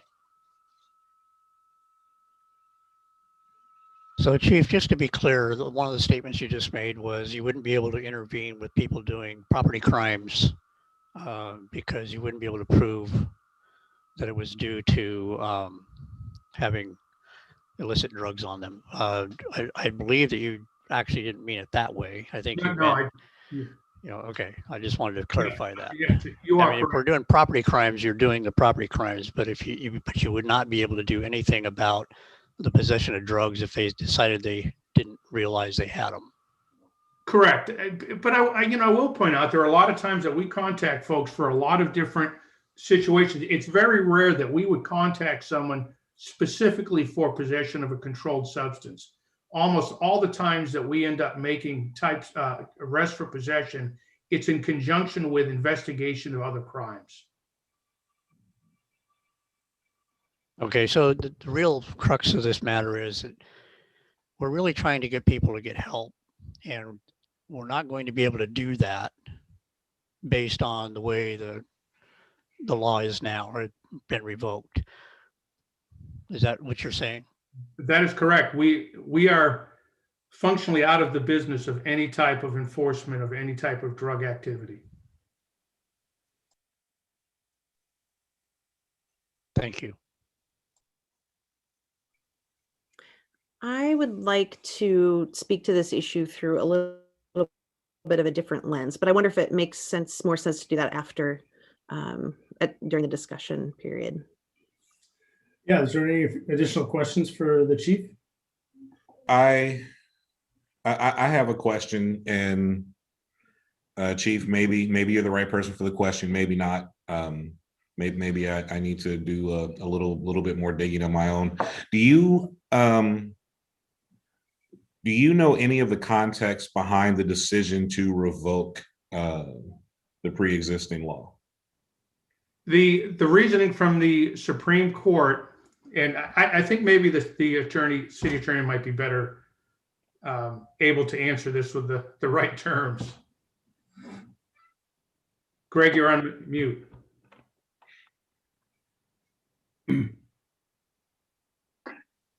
Right. The rationale from the Supreme Court was that a person charged with this crime did not have basically an adequate opportunity to defend themselves from the charge when they were in a situation that they found themselves like the one that the chief described, which is not that uncommon, where they found themselves in a situation where they put on somebody else's jacket, they borrowed somebody's car, drugs are found in the glove compartment, drugs are found in the coat pocket during arrest. There was under state law an affirmative defense, but that had to be proved by the defendant in defense of the charge, whereas when you put knowingly in front of it, the initial burden is on the law enforcement agency to have evidence, to have probable cause to show that this person knew that they were in possession of a controlled substance without a prescription for those drugs. I'm starting to remember the facts of the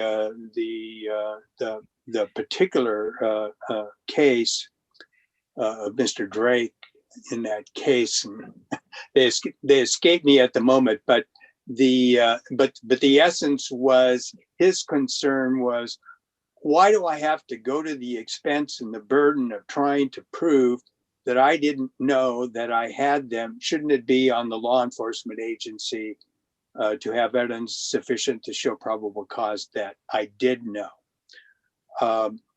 So what this proposed ordinance does is basically puts us back to the status quo that allows police agencies, when they find drugs in the possession of someone, usually they've arrested for another offense, but sometimes if there's been sufficient observation that they'll know that somebody is in possession of drugs by what they've seen or heard, that they can charge those people so long as they have adequate evidence of this knowing factor. So a number of jurisdictions in the state and around this area, I think Marysville was one of the first jurisdictions to pass such an ordinance, but there's been a wave of cities addressing the issues this way,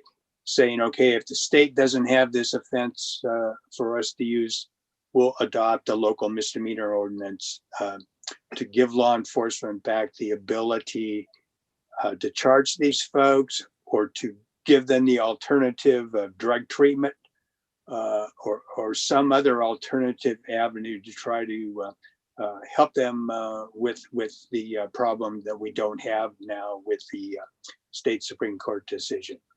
And if I could just dovetail on that quickly, under the state statute, it was a felony and it was prosecuted by the county prosecutor. Under this ordinance, it would be prosecuted by the municipal court as a gross misdemeanor. So in, I guess, full disclosure, it would be some added costs to us through paying our city prosecutor to prosecute these cases.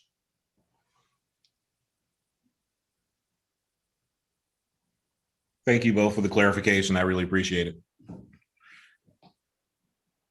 So Chief, I got another question here on your chart here that you have book a new charge, cited, referred, and grand total.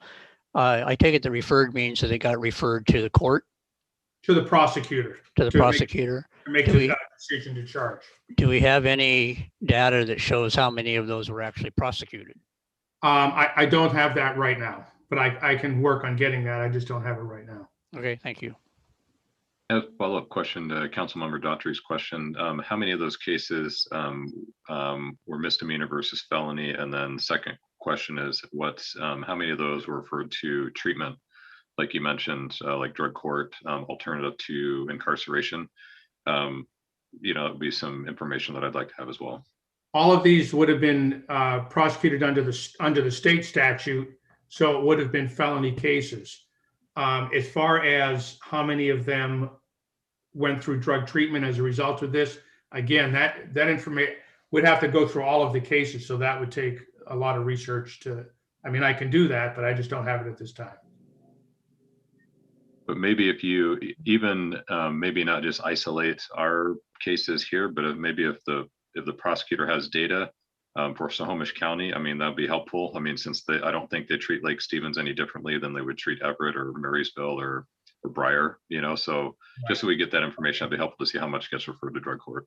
And another point is that typically the prosecutor will not prosecute for anything less than 2 grams or more, so typically the cases that we see are for more than that.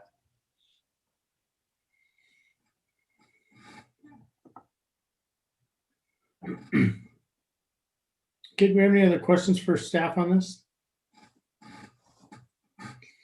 Okay, well, this is an action item.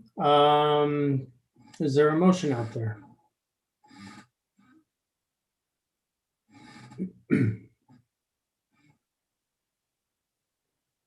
I make a motion that we authorize the mayor to sign ordinance number 1116, amending chapter 9.40 of the Lake Stevens Municipal Code and criminalize the knowing possession of a controlled substance without a prescription. I second this motion. Okay, I have a motion and a second. Do we have any discussion on the motion? I do have comments from Councilmember Dickinson when it's time. Go ahead, Kelly. So email from Mary Dickinson, arresting someone does not necessarily motivate them to recover from drug issues. Also, the additional burden of a criminal record does nothing to help them when they get out of jail. I would rather we dedicate our energies towards getting them help with mental health professionals, addiction recovery, and where it applies, housing, ? It's the final outcome that concerns me most. The State versus Blake statute allows us to make such arrests. However, just because we can does not mean we must. And those are her comments. I think Angie had some comments that she was, Angie, I'd like to hear your comments if you have those. Thanks, Councilmember Ewing. I think I just want an opportunity to present this through a little bit different lens. I've worked in Snohomish County with individuals who have substance use disorders for the last 29 years. And I've watched systems kind of change and work together better at sometimes than others. I think we're in a really unique position right now where we have some really great partners in law enforcement and social services working together to really tackle this problem. And I want to say I have tremendous respect for Chief Dyer, for our Lake Stevens Police Department, for many of the municipalities around our area that are really thinking outside of the box, looking at other communities, looking at what's working, looking at creative solutions. What I know is that the vast majority of people who are struggling with addiction are not motivated by incarceration. They're typically already at the bottom. They've already lost everything. Spending a night in jail doesn't do a lot to bolster their determination to make things different. In fact, it tends to do the opposite. It helps reinforce the fact that they're worthless and they're not able to do what they need to do to get back up on their feet. And a criminal record makes moving forward when they do get to the point of choosing recovery that much harder. It's incredibly difficult to secure safe and affordable housing with criminal drug charges. It's incredibly difficult to secure employment. And what we see often is folks who finally figure out how to navigate our unbelievably complicated behavioral health system. They finally have someone to help them navigate how to get into treatment, how to get into ongoing outpatient treatment. And then they find that they can't find housing and they can't find employment. They can't find someone who'll hire them, who'll give them a chance because of their criminal record. And so often those folks, they lose hope and they cycle back into what they know and what's comfortable, which is their cycle of addiction. I would like for us to take a pause and think about if we're going to be investing additional dollars because we're charging more folks with misdemeanor possession, would those dollars be better spent investing in someone to help those individuals navigate the behavioral health system? Because that's the biggest barrier that these folks face. Most of the folks we come into contact with, they're at a point where they're desperate for help and they can't figure out how to get an inpatient bed set up. They can't figure out how to get an assessment. They can't figure out who's going to help them get into treatment, often because they're struggling with their addiction. They have untreated mental health issues. What we've found is when you can couple that person with an expert in the field and allow them the time to overcome those barriers, get an ID, get into treatment, find housing resources, get them connected to employment specialists who specialize in helping these folks get employment. Those are the folks that are able to succeed when they have someone walking beside them. I would just like to ask that we think about our options, that we look at what's successful and what's working in our community as well as other communities. And I desperately wish there was a way to sort of filter out as Chief Dyer said, that the end users, the folks that really are in need of treatment versus the bad guys, the people that are preying upon those that are vulnerable, the people that are selling drugs and taking advantage of those most vulnerable. I don't know the answer, but I think it's worth a conversation. So I would just like to urge us to take an opportunity to consider whether or not by passing this, we're potentially doing more harm than good. Thanks. So I might be wrong here, but I thought that the conversation was around that, in that we are trying to get people help when we come across them, and we're trying to incarcerate the bad guys. I know that we have ILAs with Marysville, I believe, if I'm not, or maybe it's the sheriff or whoever has the embedded social workers with us. I don't know if that's only once a week or how often that's being done, but I know we're trying to do that. So I don't understand then what this particular thing has to do about that. I mean, the chief has basically told us that he's trying to get the bad guys off the street. And he's also told us that there's people out there that just need help and they try to get them that help. So I mean, I appreciate the conversation, Councilmember Jorstad, but I think that that's where he's going with this. And to take the teeth away from the police to be able to even approach it at that point, that doesn't give them the opportunity to help anybody in reality. Now, it could be, I mean, you could look at it that it does give them that opportunity. They make a stop for something else and they find they're in drug possession, but they, well, I didn't know I had it. Well, now, if you didn't know you had it, how can you get them help? Because they're going to say, I didn't have it. I didn't know. So you don't know at that point whether they need help. So I don't know. It's a conundrum. I do think that that this isn't a bad thing to reinstate. I do think that the way that we're going in society is a good way to go.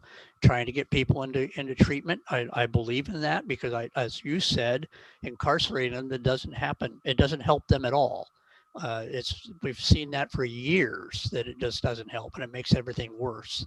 But to take the bad guys off the street is what we're worried about. The guys that are selling it to our kids and keeping people down and out. Those are the guys we need to take care of. And right now, we can't do that. I'm going to piggyback on this and say the chief is at the ground level. He knows what's going on. I'm going to go along with the police chief's recommendation. He's there. He knows what's going on. He's talked to his officers. He sees so much more than we do. He knows what's going on so much more than we do. I'm going to support the police chief in this in so many ways, in our police department, and say, let's go along with the recommendation that we have on the table. Thanks. First off, I'd like to say thank you for everyone discussing this issue, because I think it really shows the diversity we got on our council here of experts in all sorts of fields. We got law enforcement, we got social services, we've got a whole range of things. And for me in particular, I think it's interesting hearing both sides of the story as to what's going on. So I guess I would say, number one, say thank you.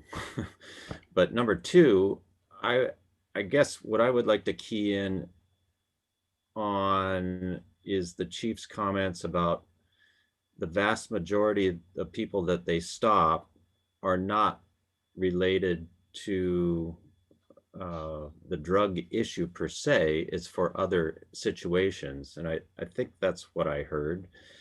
And because of that, I think the reason why they're pulling those folks over is because potential endangerment to the community at large, and for whatever reckless driving or, for whatever reason. So I guess that's kind of my take on it as to the motivation of the police department to stop the individual is the protection of the community at large. And it kind of leads to this secondary discussion, I guess, to this person has the drugs on him or whatever. And it kind of, you know, the dominoes start falling from that, that stage. So I would agree with you, Councilman Jorstad. I think, you know, there's a lot more that can be done, I think, from the social service standpoint to help these people. But I just, again, my kind of key on it was I don't think the police department is purposely going after people because of drugs. Or, you know, it's kind of a secondary, ancillary type situation that comes into play when they're stopped. So I would support the police chief's recommendation. I sincerely hope that we can kind of move down this partnership of social services and help these people, because we have a tremendous problem in our county, only in our country, and we got to fix it somehow, because it ain't working right now. So If I could jump in here, great comments on such a subject that is near and dear to me, and due to my experience in law enforcement, and I know near and dear to so many people, so many of our community members. I would back the thoughts of Councilmember Jorstad. That we want to help people. We want to get people clean. We want to get people fixed. We want to get people back to their families.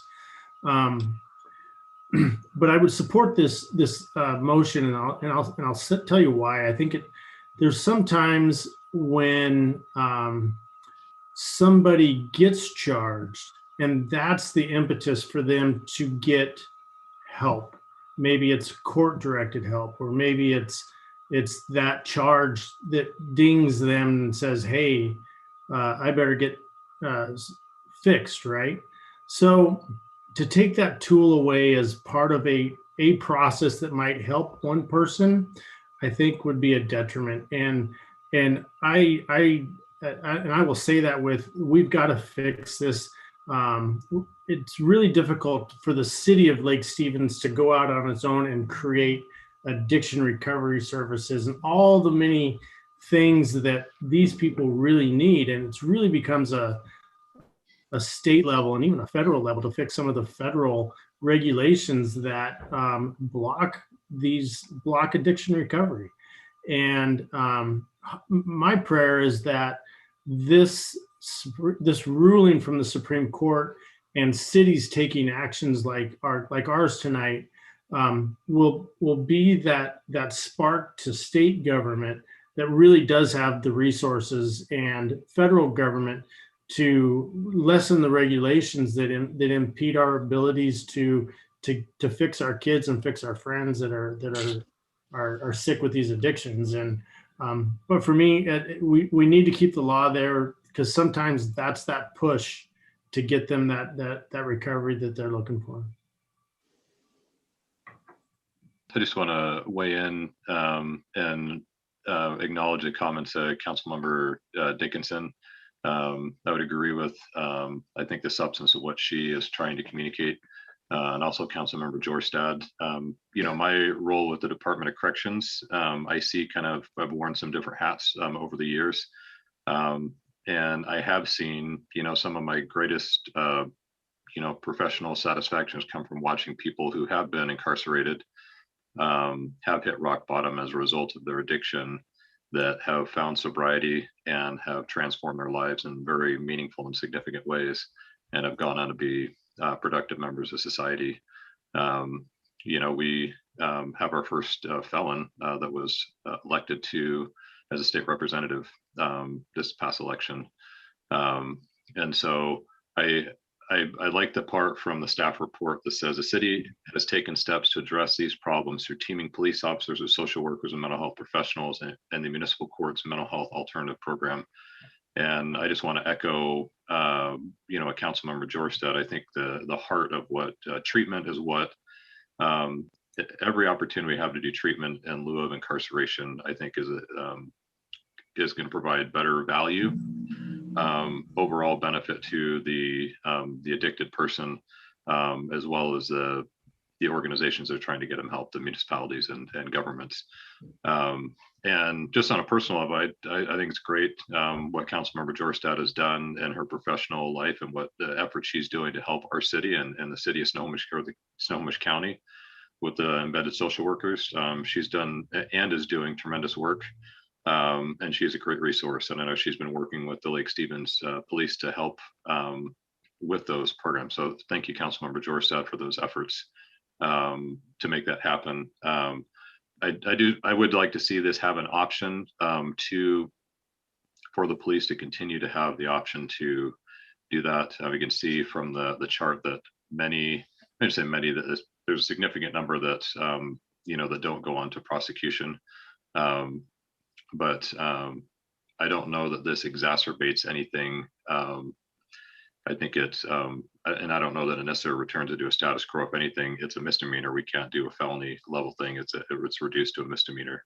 But I would like to see this move forward tonight. I just want to thank everyone for weighing in, for your really thoughtful and honest comments. I look forward to opportunities that we might have moving forward to support our local law enforcement, to support Chief Dyer in ways to provide those services to law enforcement, to enhance the opportunities that they may have to offer assistance when and if it makes sense. And Chief Dyer, I want to say again, I appreciate your work and your words. Thank you. Thank you.